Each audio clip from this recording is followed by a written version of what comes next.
What's going on? We are live.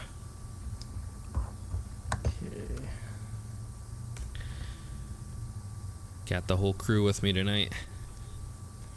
Just cranking out some links. Yep. So, real quick while we're waiting, how's everybody doing? Doing good. Good. Doing great. Awesome. Almost time for a season rearing coming around. Finally. I am so excited to watch Titus and Matt hunt together, to watch both those videos. I'm really excited to watch those. Yeah, those should be great.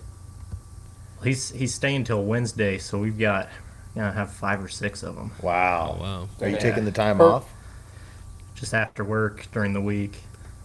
Nice. Yeah, what's he going to do during the day? I'm gonna set him up with some dove hunting spots, and then he said he's gonna do some scouting as well, and then just take in Nebraska. Great. I'm a little jealous. That sounds awesome. Come on up. Yeah, if vacation days were unlimited. Yeah. Yeah, that's the thing is if I could go full time, I'd be up there with you on the 7th for sure without even thinking twice about it, Matt. I'd be up there with you more than you'd probably like. Hey, that's all right. I mean, we don't start for the next. I am teal hunting in Missouri. I found some place over there on the 7th, but you guys are a week earlier. I would go up there and stay and hit it hard, and then probably come back in October for the Sandhills. Yeah, I mean, shoot, you could even try hunting the sandhills for teal. I've done it before. We didn't have the best luck, but we got some. Yeah. Nice. I Did just you, realized my one teal. You shot one teal last year? Is that what you're saying? No, the one teal hunt I wanted to go on this year. I won't be able to because of classes. So Nice. yeah, that'll be great. Maybe you should just retire from school. Have you Thinking ever about it. asked them how many absences you're allowed? Oh yeah, I count them. I already so- know exactly. Before school even starts, I know exactly. I've already have them scheduled out for which days I'm skipping. Okay, so you're using them strategically. Yes, Okay. I push the envelope as much as I can. Yeah. Okay. That's good. Elliot, the school teacher, telling me it's good that I count my skips. Hey, they give them to you. Nice. Yeah, that's true. And just because I was a school teacher doesn't mean I was good at school. Uh huh. Are those coots in the background, Matt? Yeah. I ran out of room in my decoy room to, hang my decoys, so I got wood ducks and coots hanging up and some gadwall. Getting Oh, them stretched man. out for the season. Awesome. Matt, you're not married, are you? No. Yeah, I figures. That won't happen when you're married, buddy. Living room, yeah. I thought you were talking Enjoy about it while it lasts.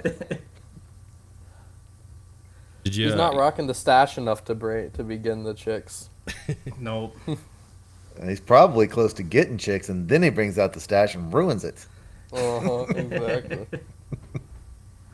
I can't keep my facial hair, I always change it up. I can't pick a one.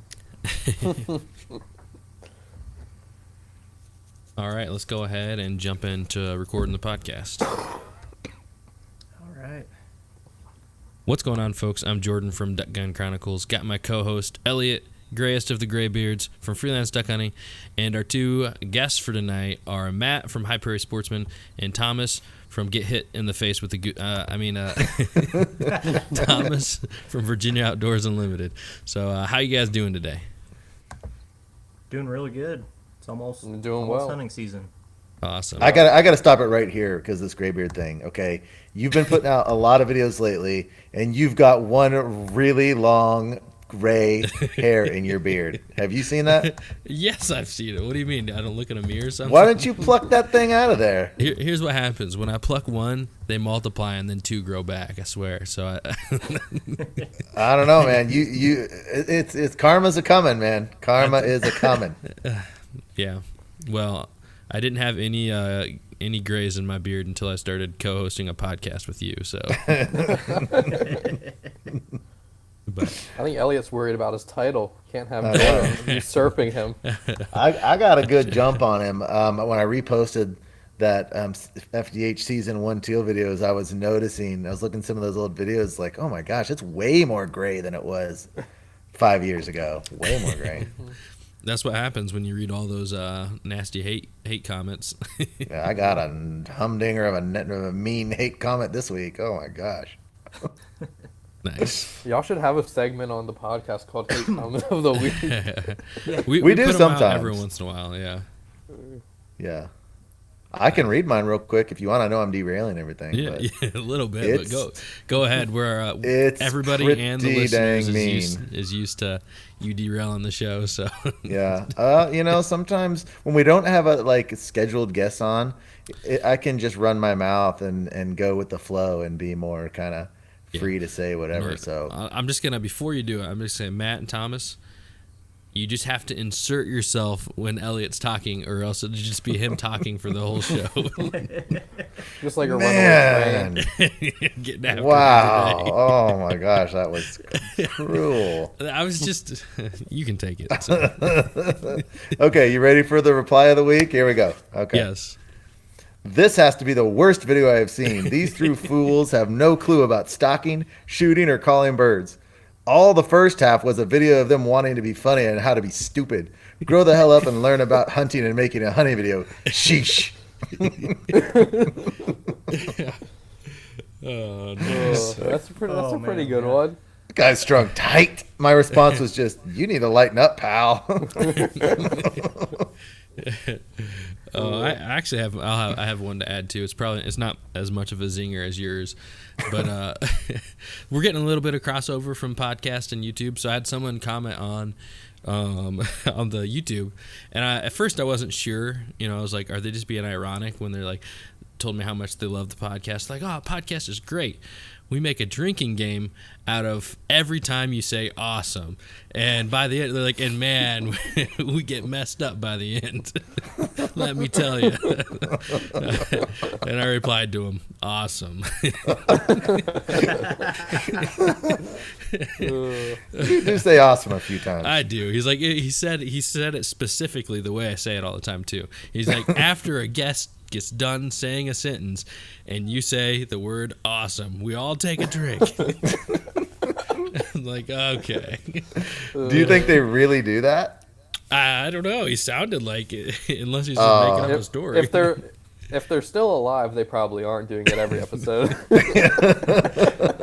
But it's true. If you go and listen now, all the guests, or not all the guests, all the listeners are going to be listening to the podcast and hearing me say awesome all the time. Anytime I think about it and I go listen, it's like if you ever heard a person who says like all the time, and then you tell them and they try to stop and they just can't. They just keep hearing themselves say like, or if you say a lot, but it's just like a filler word or something. I don't know, but. Anyways, You're going to be aware of it now. You're going to hear it when you do it now. I already was aware of it, but I don't care. I just can't, It's, If I was still liquor drinking, man, I'd do it I would do the game while we were doing the podcast. That would be funny. yeah. I'm not The much of a drinker, certified so Duck you'd be on Gun- your own. Ducks Gun Chronicles drinking game. Up. So, let's go ahead. We've actually had both you guys on in the past. I know Thomas was the OG, the original guest on the podcast. So, kudos to you. We're here at episode 109. Have you been on since then? I've been on twice. I was on for one time, maybe 10 episodes in, and then for the big group one we did at the beginning of last fall. Yeah. Okay. And then Matt, sorry I don't have your actual episode number memorized, but it was in the first 10 too, I think. So. Yeah, I think this is my 5th time on here, if you count me hosting. If you want to call it hosting, I guess. But. Nice. Yeah, so you've been around a few times for sure. So definitely not strangers to the podcast. And also, for those of you who have been following along the YouTube stuff, they are all part of the Flyways Collective, the group of YouTubers that we've come together to create content and promote each other and help each other grow. So definitely awesome to have you two on. But our listenership has grown a lot since you guys have been on. So let's start with you, Thomas. Go ahead and tell people who you are and what you got going on. Well, I am a college student from Virginia. My name's Thomas Hoke. I run the Virginia Outdoors Unlimited YouTube channel, so you can find me there on YouTube. I also run an Instagram channel or an Instagram account under VA Outdoors Unlimited, and I'm just a regular, college student. I enjoy waterfowl hunting, all sorts of outdoor activities, and I just try to, capture my experiences in the outdoors on my YouTube channel. Awesome. Definitely. There we go again. Awesome. But take it. But it is awesome. You have some great content over there. I've definitely been following you for a long time. And so keep it up. But one thing you did leave out, you want to tell people how you got that dent in your face. Yeah, so I have a special ability that was given to me by the waterfowl gods of being able to retrieve geese with my face. I can call them in, retrieve them, all with my face. So I'm very, very gifted in that nature. Awesome. All right, Matt. Go ahead and let people know what you got going on. And yeah, I'm Matt. I run High Prairie Sportsman. I've got Instagram, YouTube, Twitter, and Facebook. Out here in Nebraska, I go all across the state. I really like hunting the sandhills, though. That is one of the most beautiful areas you can duck hunt. If you haven't been out there, everyone needs to at least go up there sometime and go check it out, either fish it or hunt it. But that's pretty much it. I love duck hunting, love waterfowling, just being outdoors.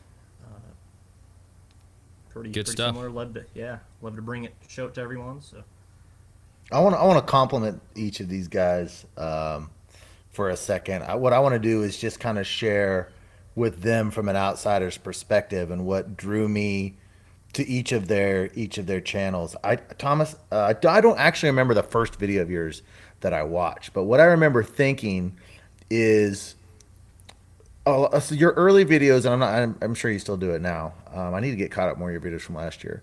But the way you mentally process a hunt and talk about it seems very similar to the way that I break things down in my mind. And you do a lot of kind of reflection, and you have a very analytical mind, especially, well, I mean, when you start, how old were you when you first started? How many years have you been doing this? Pretty much when I first got into waterfowling, was 16 years old when Okay, I really got into it. But I'd been waterfowling off and on since I was 12.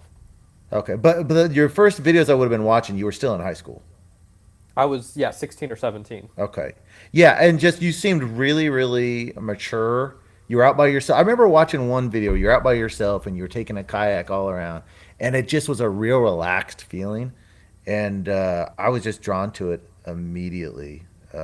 Just the way that you present it, which I thought was really cool. Matt, I can remember the first time I watched your video, and I got on board with High Prairie Sportsman way early. I don't remember how many subscribers you had. I'm thinking it was somewhere between 100 and 400 when I started watching, because I am in love with the Sandhills. I've always daydreamed about waterfowl hunting there, and I saw your video came up, I clicked on it, and there you were in the Sandhills. I'm sure I called my dad like right after I watched the video. I was like, okay, you got to go get on this. You got to go get on this YouTube channel and watch this stuff. They're in the Sandhills. They're in the Sandhills. And it's like I watched just so many of every year. It seems like I have a new channel that I really like. I find that I like. Right now, I'm really into the kayak guys, they're a super small channel there in Kansas, but I like them a lot. And they do these spoofy videos. Anyway, every season I kind of have a channel that I'm really into. And when I saw yours, it was yours immediately. If you guys are listening, you got to go check out Virginia Outdoors Unlimited and High Prairie Sportsman, because those videos are certainly worth consuming without a doubt. Appreciate it. Appreciate Really it. Yeah. do. yeah, I'm just waiting for my year for my channel to be on Elliot's list. But Well, the just first keep time I turning remember away. I met of Jordan was him harassing me and stalking me. Yeah. And it worked, apparently. His master plan worked. Yeah. I think me and Elliot may have watched the same first video of Matt's. I just remember I clicked on it, and it was the hunt where you shot the pintail and the canvas back, and you're in the sand hills. It was just so like it was just from right away you knew that it was going to be a great channel, and you haven't let us down. So Yep. I appreciate that. Huge I know, upgrades from that first season to the next one, too, because the music intro that you use, I absolutely love the way you tease your intros. I love it. That was a huge upgrade to your videos because it sets the whole feel. And that the music you use at the beginning there feels like Nebraska to me, from me being there. Perfect choice of music. I appreciate that. Actually, well, I was just spending yesterday for hours trying to pick out a new song for this upcoming season, so hopefully I picked the right one. But for Thomas, I can tell you the first video of yours I watched, it wasn't the duck one, it was the one where you caught all the fish in that net. Or you didn't catch them, but you let them go. Mm-hmm. And I think that was like one of your most popular videos, but that was a really cool video, just, everything with it. But I can tell you that's the first one I saw. That was a great video. I wish I had been 2 years older I wish I had never found that net. I wish that had never happened, but I wish I had been 2 years older and could have kept my I was just flustered. I mean, I was 14 and maybe 15 years old, and just to find that, I was so flustered. I wish, I had been a little bit more composed in that situation. You didn't come off flustered. I thought you came off with a lot of composure. Appreciate it. And for those of you that don't know, Thomas found a net that someone had left that was just full of, how many fish do you think were in there? Hundreds, would you say? Oh, yeah, easily I'd say, and I couldn't get to all the net. Some of it was hung onto the bottom, I think, but like 200, I'd say, probably over that. And he pulls out his knife. He's trying to free these fish. He's trying to stay calm. It's a phenomenal video. It really is a good video. It was one of the wildest experiences I've ever been a part of. So Awesome. So let's go ahead and jump to some of the flyaway stuff, and Elliot, I'll let you take lead on this section. Okay, so I'll just do it from my perspective. Jordan and I talk way more than we probably should. My wife, to the point where my wife teases me about it.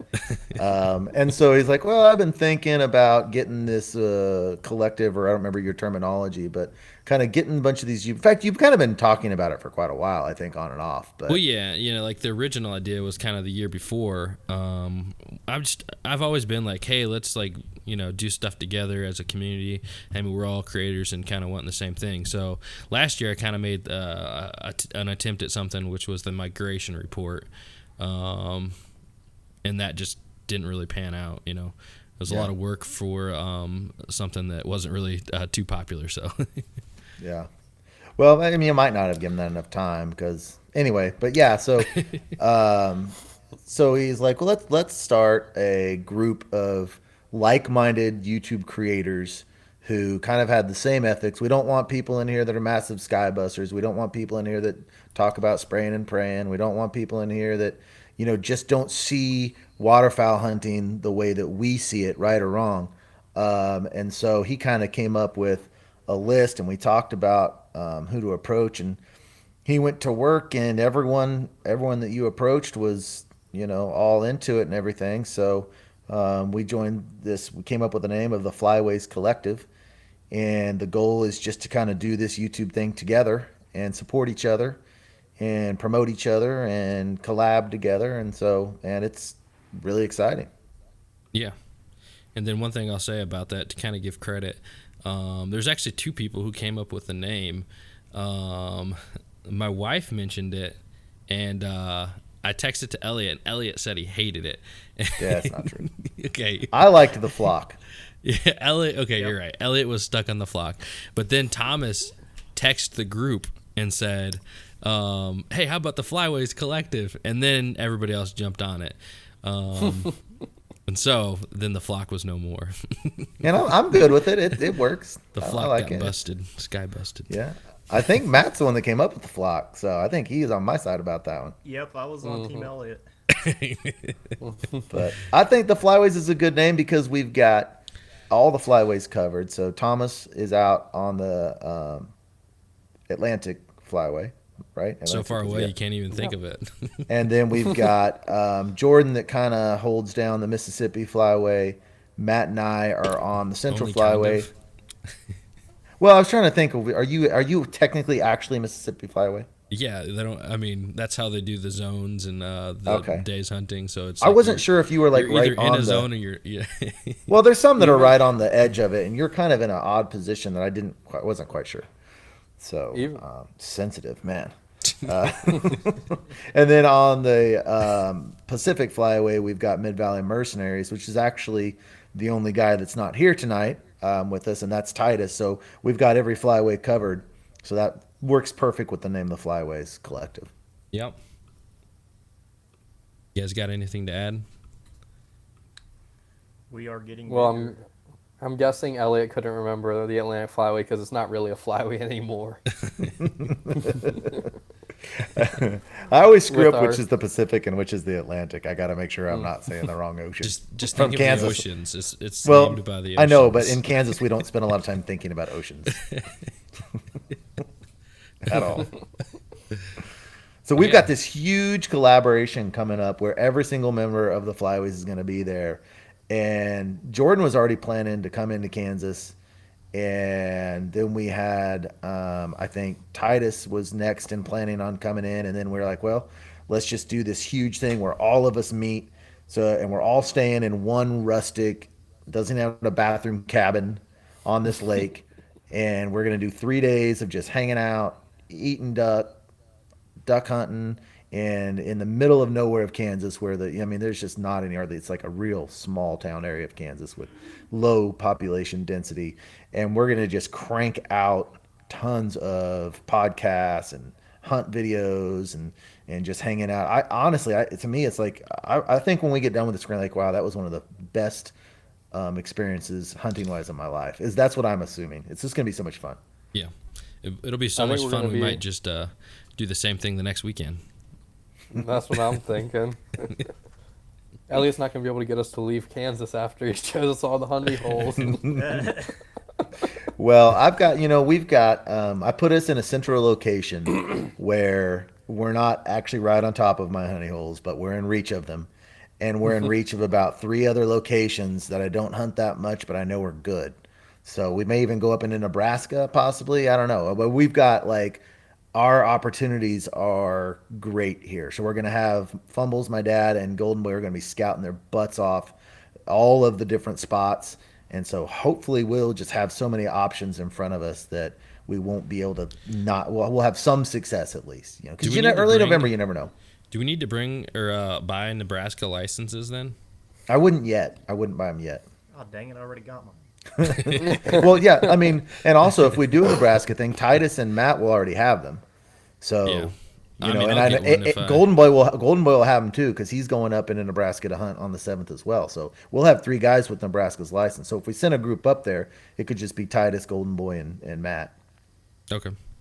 Yeah, and I We'll don't just I have don't to mind see what getting mine as well. Then that'll give me a good excuse to come bug Matt in January or something. Yeah. But the whole goal is just to have lots of possibilities in front of us because last thing I want to do, I'm working hard just to make sure we have the scouting done and everything laid out because last thing I want is us coming and getting skunked. And last year, mid-October, well, it was actually late October, we got skunked on a weekend. I think we shot 2 ducks on 2 days. So it certainly can happen. That's like a limit though for the Atlantic Flyway. Yeah. Yeah, Yep. they were 2 mallards. We had 2 mallards and a coot. So I'm just hoping that we can make it so that everyone shoots, this decent hunting at least. as long as we can get in some pintails, I think we'll all be happy. I think there'll be some around unless we have some unusually cold weather before that. I just want my first coot. That's all I want. There will be some coots around as well. Yeah. Maybe That could be we the have tail to- end. That's about the tail end of the coots, early November. maybe Oh. we should have a challenge, see which groups can bring back the most coots. Save the redheads and canvasbacks. Yeah. Yeah. We got to do Good our luck part. seeing that. You I give, wouldn't anticipate any canvasbacks. We'll do some bonus points. We'll do a point system, and we'll do bonus points for mergansers and coot. There will definitely not be any mergansers around at that time. Hmm. They're late comers. Huh. So I guess one Interesting. more thing that we were going to mention is that we've got a sixth member of the Flyways Collective that has just joined, and we're not releasing the name of who that is yet. But that will come soon, and those of you that are listening, you will know who this person is when we release it. So we're all really, really excited about that. This is a fantastic addition to the collective, and so be ready for that soon. Feel free to speculate, though. Does he make videos? Is he an owner of a outstanding waterfowl company? You gonna give us any other hints to this? He makes videos. He is not any owner of any waterfowl company, From Monroe, Louisiana, right? but he definitely is a YouTuber, obviously. Yeah. I mean, I thought we had enough Nebraska, but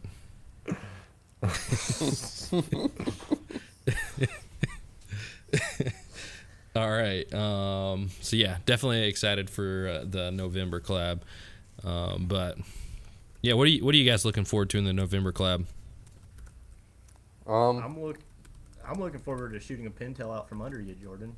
Yeah, I know it. Well, I've already made the statement that I'm gonna water rake some of Elliot's decoys, so that's on my list for sure. I also need to shoot a pintail out from Jordan. I got to shoot a coot. So those are my three main goals. But I'm really just looking forward to it. It'll be my first out of state waterfowl hunting trip, hunting any out of state hunting trip in general. So just really looking forward to it. Awesome. And just so you guys know, if anyone tries to claim my pintail, I am running a camera on my gun. And I will have proof, picture proof, video proof. And you know that can go both ways, Jordan. It will conveniently be unavailable. Oh, it didn't record. If I see anything otherwise. I think you should just go with the corn strategy and just claim splits on everything. There you go.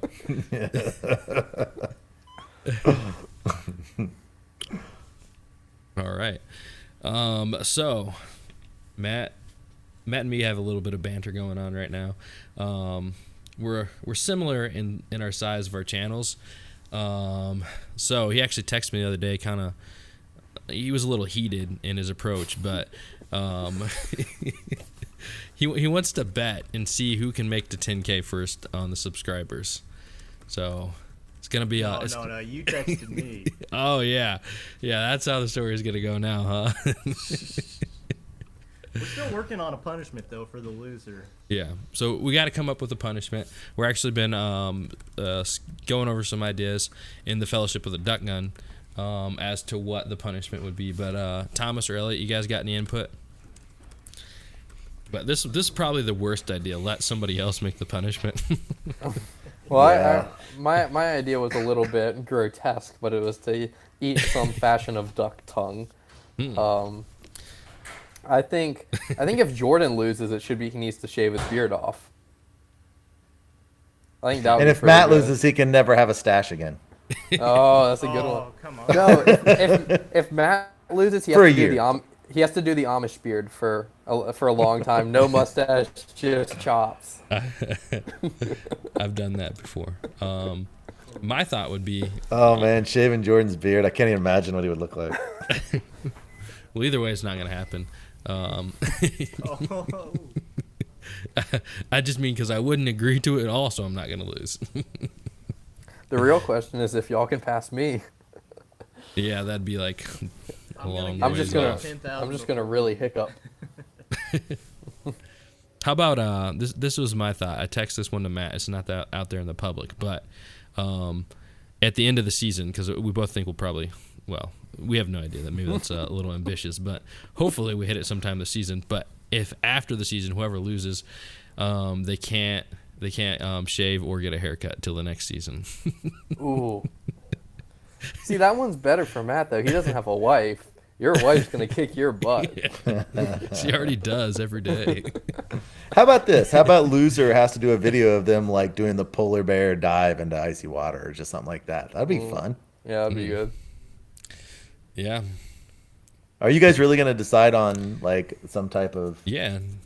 I like can't that wait. one. I I like need to the see Matt icy sweat. dive. we've got a lot of time until this happens, I think. But Mm-hmm. Yeah, but it's good to have the punishment now. Yeah, in case someone pulls ahead, then they'll just start strong arming. Yeah, it's true. Yep. I just All want to right. see Jordan Hunt in like a Nebraska hat or shirt or something. No. That'd be pretty funny. I don't think that's strong enough. Yeah, it's got to be higher stakes than that. Mhm. Yeah. Matt's like, what I get myself I into. tried to let you off easy. All right. Well, if you guys have any suggestions either, which we've got plenty, for whatever reason, people are fast to say opinions for punishments. But go over there, Fellowship of the Duck Gun, and let us know what you think, or just message me or Matt. We'll get this figured out. So, kind of jump into another story. We kind of hit on this at the beginning of the podcast, but Thomas, go ahead and let's hear your story about getting hit in the face by a goose. Do you want this one like front to back, everything about it, or like slightly abbreviated? I'd say probably slightly abbreviated. All right. So we were hunting. This was December 1st. We were hunting out on this body of water one of my friends has permission on. And we shot a handful of ducks. We knew it was going to be a good morning kind of right off the bat. But we hadn't seen any geese, and the geese typically don't land in that area. We didn't even throw out any goose decoys. And I'd say probably right around 9 a.m., we heard this flock of 7 geese coming right towards us. And I look up, and they're coming right towards us. I think I said something like, "We're going to get a shot, boys," or something like that. And we're standing like right behind this big log. And the geese come right over our heads, probably 20, 30 yards right over our heads. And I pull up, shoot the first one, go for the double. I knocked the first one, but kind of just took my eye off him. Hit the second one, was going for the triple. And right as I go for the triple, just everything goes black. And probably 5 seconds later, I roll over, and my friends are all looking around, and they didn't actually realize the goose had come in the blind and hit me. So they're going, I forget exactly what they say. There's a video that says it all. But, what happened? And I just go, I have a concussion. And I really did at that point think I had a concussion. But actually the GoPro mount, for those of y'all who have worn a head mount GoPro, it snapped off the plastic. That's how much force it hit me with.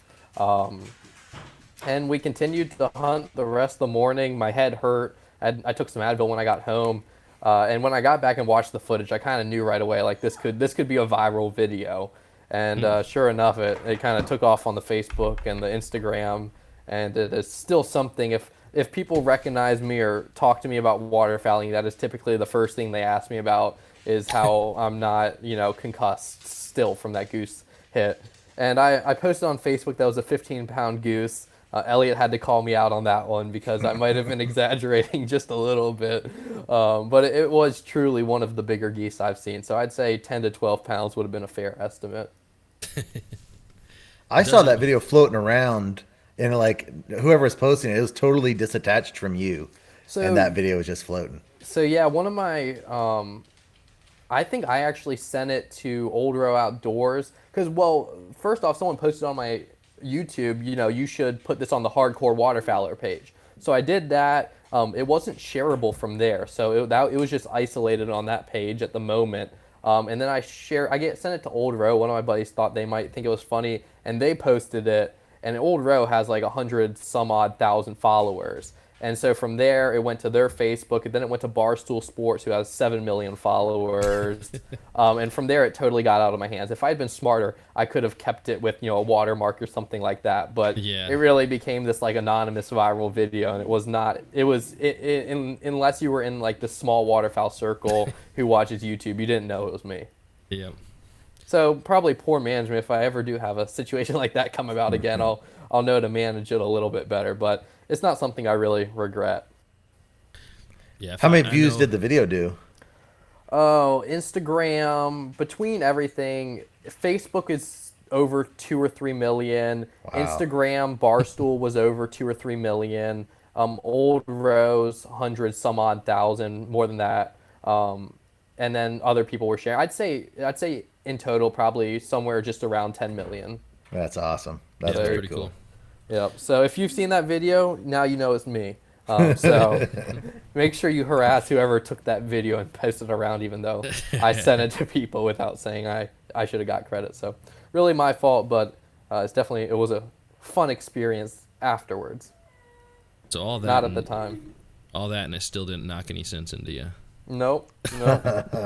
I told him it would, if that didn't give me a concussion, just wait till I drop a swan on my head. So I got a plan for this year. Anytime I shoot a duck, I'm gonna be like one of those when someone's up to bat and they're trying to get hit by a pitch, you just like lean into it. Ah! Jordan with his next you should. That'd be awesome if you put the GoPro behind you. Jordan just dives into the duck. Then the title of the video is "I Almost Died," or not clickbait. Yep. Pretty typical, making fun of YouTuber habits for sure. Yeah. But yeah. So yeah, if anybody wants to go see that video, it's on my Instagram.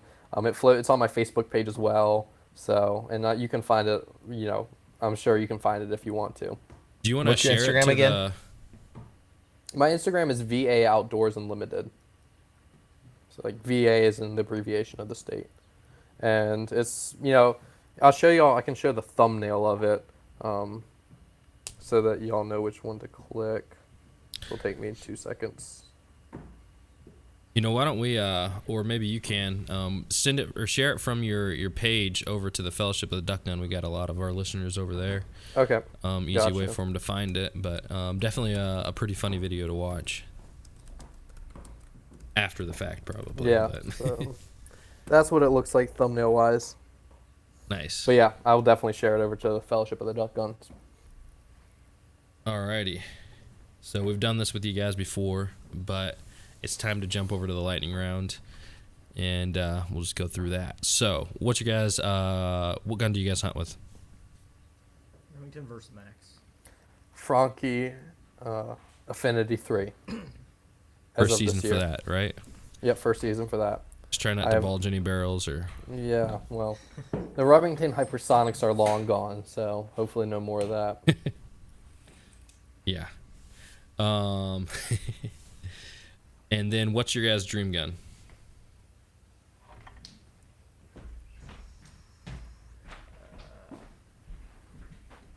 I guess a Versamax. I don't. Versamax and Thomas? I love the Beretta A400. It just doesn't fit me. So like when I went to the store, that was the gun I initially wanted to get. It just does not fit me. It doesn't shoulder me well at all. So dream gun, find an A400 that fits me. Those A400s are adjustable. You can adjust them.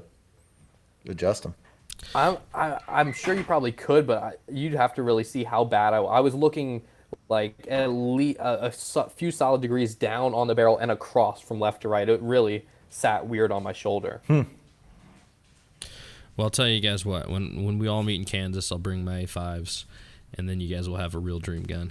The A5 was my dream gun for many years, but until I saw how bad you shoot with it, and then I'll try to rekindle that fire when I. He made me shoot it last year when he came to Kansas. He stuck it in my hands. Oh man, you loved it, didn't you, Elliot? Yeah, I did. I did like it. I liked how it felt. The few shots we got, I shot well with it. Yeah, that's true. So, I'm definitely. I don't know why. I kind of compare it, kind of akin to the truck thing, where everybody's like, "Hey, I'm a Chevy guy, I'm a Ford guy, I'm a Dodge guy, like whatever," and they're like, in my opinion, I'm not a truck guy. To be honest, I'm just like. Which I'm probably going to get a bunch of hate. I don't know why I said this, but I'm just saying they're all pretty similar, American-made products. That's great. And so then you go with guns, and I'm like, there's the A5, the Super Black Eagle, the A400, 4000, and so like it's just they're all pretty similar in my opinion. But for whatever reason, people get stuck on their one gun, and I'm definitely stuck on that A5, and I think it's awesome. Well, if you talk to someone who deals in guns or really has an expertise in guns, they'll tell you the two most important things are fit and reliability. You want your gun to work reliably and you want it to fit you well. If a gun doesn't fit you well, more than often than not, you're not going to shoot well with it. So a lot of people do take that brand loyalty into it, and I think probably stick with a gun that doesn't fit them very well. I'll say one thing. When you get kind of used to an A5, it is really, really hard to have another gun fit you well because you're so used to swinging it up there with that humpback look. And it's just, it's, I almost think fit. There is some to fit, but there's something to fit. But there also is, like, when you get used to something and you throw the gun up, and that's pretty much what people are referring to when they say fit. Oh, you throw it up and look down the barrel. Are you aiming well? Is it falling into place? When you're used to the A5, you can try it with any other gun. It doesn't look right. And I think you can probably even see that in some of our, like when I first started shooting my father's Stoger, it didn't fit me very well. My first few videos with it, I shot horribly. And then over time, I eventually was able to attune the way I shouldered the gun to make it fit me better. So you can definitely get around it. It just will probably lead to some hiccups in the beginning. Yeah. So we kind of get derailed on the lightning round. But what kind of what shot size do you guys use for ducks? 4s. Number 2 steel. And for geese? 2s to BB. 2s. Matt, you shoot 4s for mallards? Yeah, I'll have so late season. I mean, I'll do 4s for anything from teal to pretty much end of December, and then I'll have a couple 2s in the back end just in case some geese come in. But usually I'm shooting 4s at every duck, even divers. All right, and then do you guys prefer shooting ducks or geese? Ducks. And is that just because they, when they hit you, it's just a little softer? Yeah. I have a phobia of geese now. When I see them, I flinch. So. And then, what's your favorite terrain to hunt? Sandhills. I love my swamp bottoms. All right, and then what's next on here, Elliot? Field or water. Sure, we'll go with that, Thomas. Matt? Oh, I hunt mostly water, so I'd have to say water. Yeah, I love shooting birds over water. Yep. And then what kind of motion you guys running? I'll do mojos every now and then, especially teal season, and then good old jerk rig.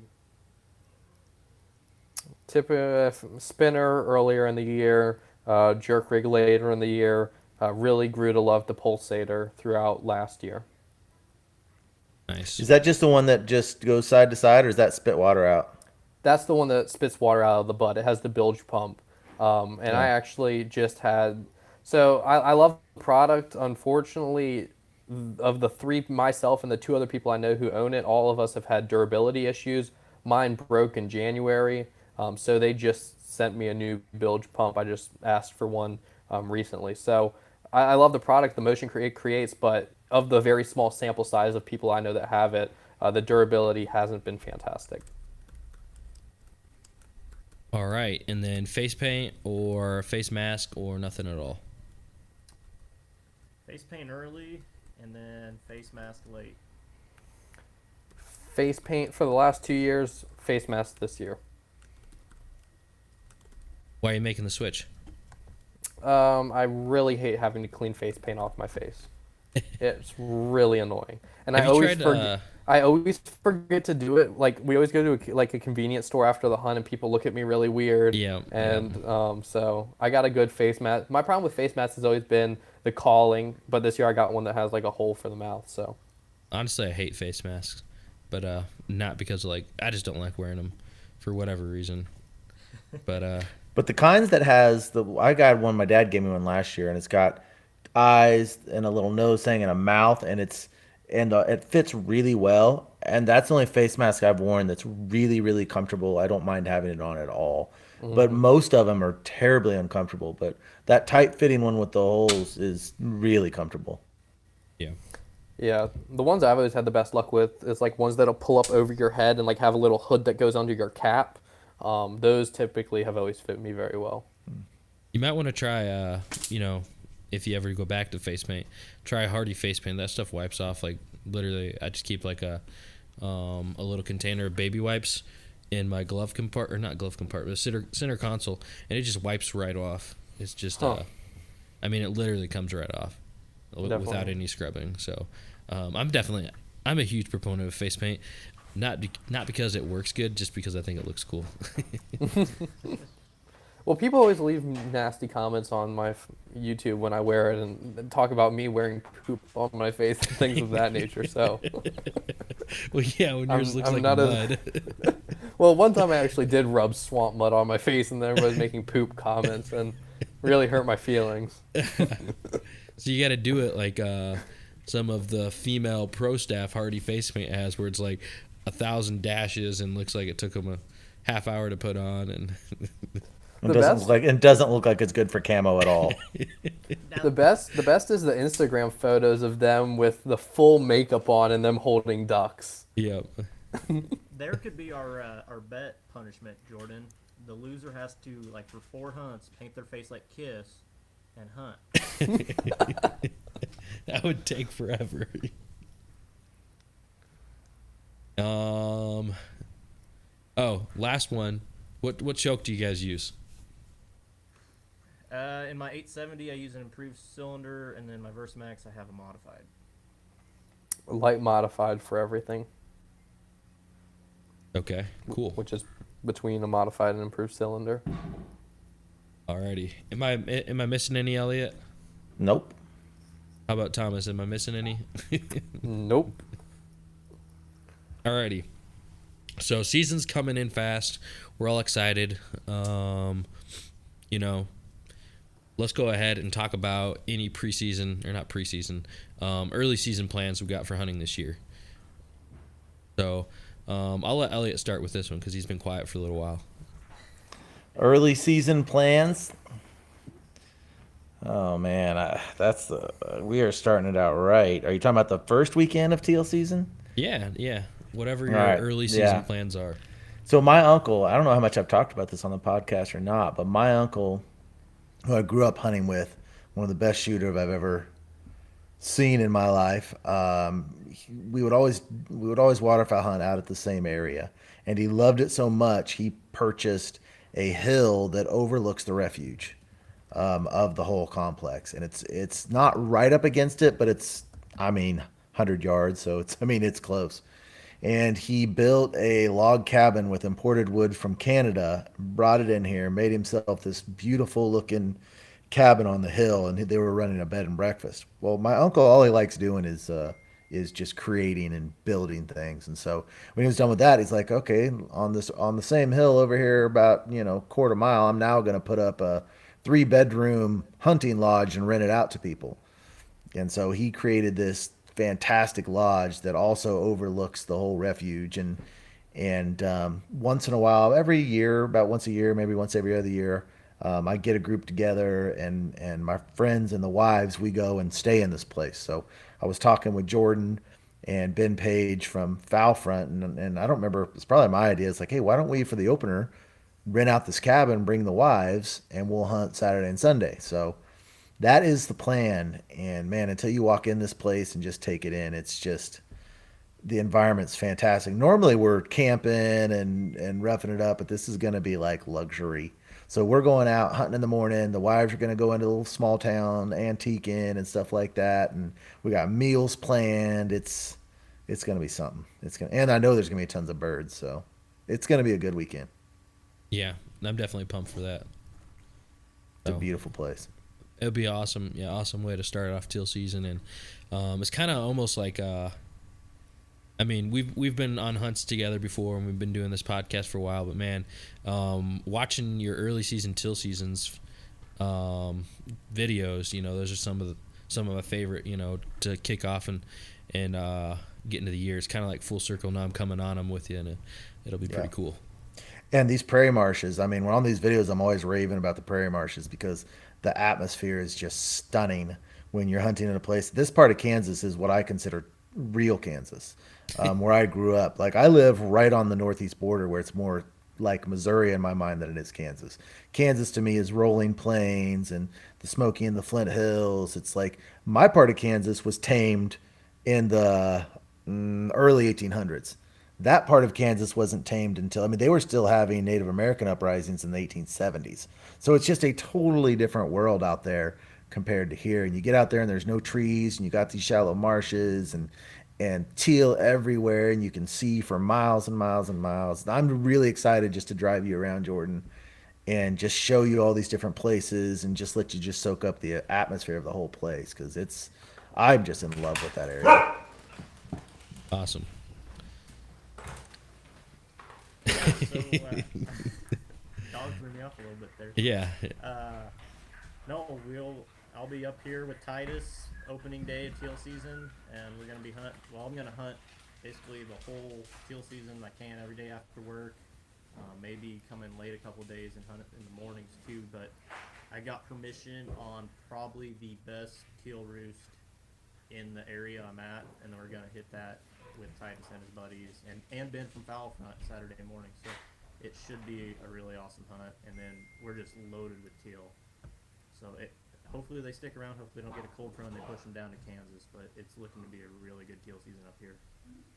Awesome. So for me, my early season typically consists more of doves than waterfowl. Our goose season does open this Sunday. I have a few scouting reports. My dad scouted some geese in the far western part of the state. I've seen a few around me. But the problem is, for me, typically the corn gets cut either the week before the season or right as the season opens up. And typically the birds switch up their patterns. They start doing different things. So resident goose hunting is really tough in Virginia. I've only done very well a handful of times. So I'm going to try my hand, hunt before school, hunt after school, but nothing huge planned. Have quite a few good dove hunts lined up. So hopefully get some good dove hunts, and then hopefully go try to pound some crows this Friday. I got a good crow hunt lined up. So I'm looking forward to some not so waterfowl things at the moment, and hopefully some goose hunts and maybe a teal hunt or two will reveal themselves as we get into the season. Should be good. That's cool. Unnatural. I'm trying not to say awesome, so I'm just gonna stick with it. Awesome. But anyways, I'll go ahead and talk about my early season plans. So I got plans to go out this Sunday actually, and going up to Michigan. Definitely gonna be widening my horizons this season with the Michigan license, and it brings up a lot of different opportunities because I'm only like 30 minutes away. I don't even know what it is. I'm not too far away from the border of Michigan, so it's like I always go south, or my area is south, but it kind of opens up a lot more options just going a little bit north. So definitely excited for that, and meeting up with someone for that, Kevin, and should be good. He's been scouting out, and he had a couple places he really wanted to hit up we didn't get permission on. One of the places they have company over the holiday, so that's a no-go. I think that was going to be the money spot, and then the other spot he just couldn't lock down the permission. So we're on option number 3, and right now scouting reports, he's saying that they got about 200 geese using the lake.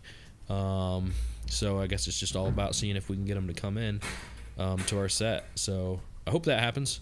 But yeah, I'll be doing that the first weekend in September, and doing some dove hunting too. I got some dove spots locked down actually this year for the first time, so hopefully those go well too.